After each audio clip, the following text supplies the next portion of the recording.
Good evening and welcome to this very, very special show. We're in this wonderful college, Miranda, Delhi University, Miranda House, which has produced some wonderful leaders of this country and also produced my boss, who used to be here many years ago, Radhika Roy.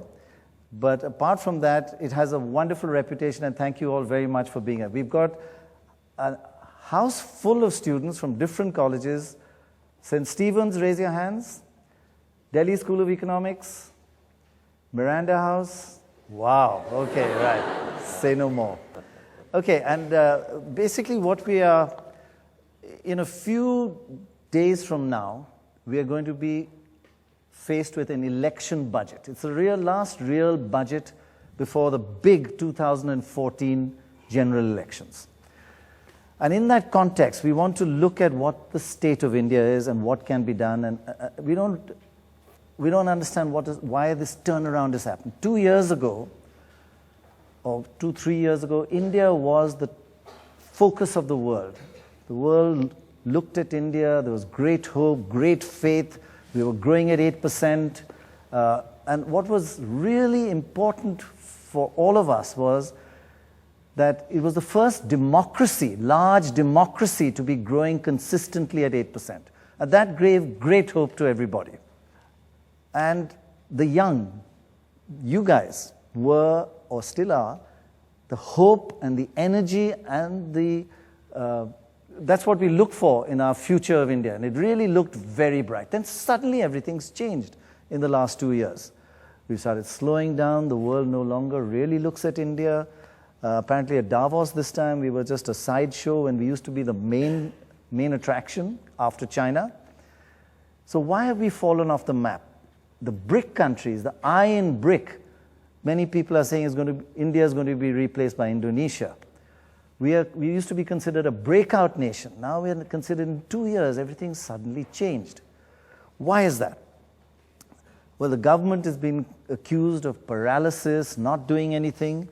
Then they come out with two fairly major announcements, FDI in retail and cash transfers, and that becomes a big controversy.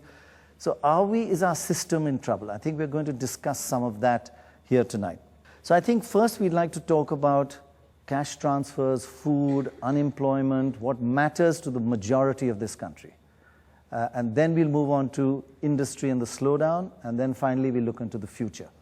And so if you've got issues that you'd like to ask about food, for example, I'll just ask the first question. I hate asking it first because I think you should ask it, but I'd like to ask Professor Sen. You've written about our malnutrition, the poverty, so many people below the poverty line, and we have 70 to 80 million tons of food grain just lying there, and 20% of that is eaten by rats every year. How can we live with that? It's a very good question. But I think there is a danger of hitting the gloom button a little too early. Hard. Yeah. I mean, yes, certainly we were going 8%, and in fact for a few years, over 9%. But the living standard of people were moving very slowly indeed. And it required some engagement. It would be nice to get back to 8 or 9%, and I hope we can. But there is, even at 6%, which was last year, 5%, which might happen again next year, depending on which prediction you take, it's still about the second fastest growing large economy in the world. Indonesia is neck and neck, of course, in that. Right. I don't think that's really the thing to worry about so much. You've always said don't just focus on the numbers, yeah. Yeah, but also, Europe and America, they're 1 or 2%. Right. I had to field a question from NDTV in June last year as to whether we should be so tremendously gloomy because the 6% number has come up. And just 2 hours earlier, someone from France had called me to say, should we congratulate Europe? Because for after a long time, it didn't shrink. It had 0% growth rate.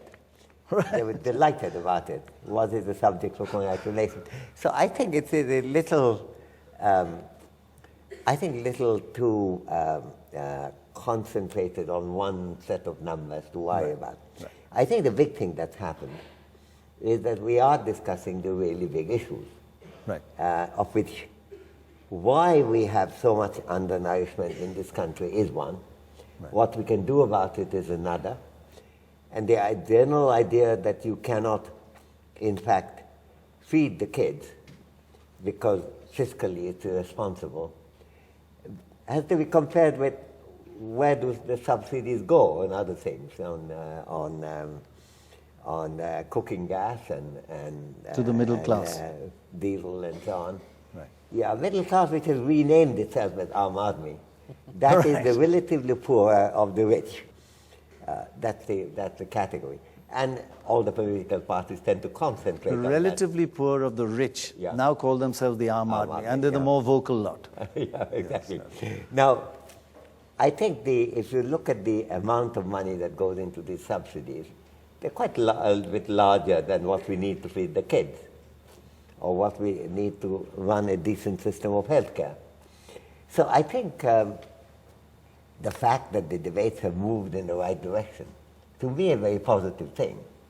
I personally think that the FDI in retail, I don't think it's a big deal either way, actually. And it's interesting that it has become such a big issue, not comparable with food security. Malnutrition, food security, yeah, yes. Absolutely not. But on the other hand, FDI is an important issue. Right. Retail is a relatively small part of that, it. yeah. So I think the fact that we are discussing our growth strategy, of which the FDI would be one, that we're discussing what to do with the fruits of growth would be another. And I think we should also start thinking about what happens in countries like China. You see, China is always admired, and people have a lot of people are tremendously admiring of China, want us to follow China without being exactly sure what is it that the Chinese do. Well, they spend 2.7% of their GDP on government health care. We spend 1.2. They make sure that undernourishment doesn't exist by supplementary feeding when it's needed.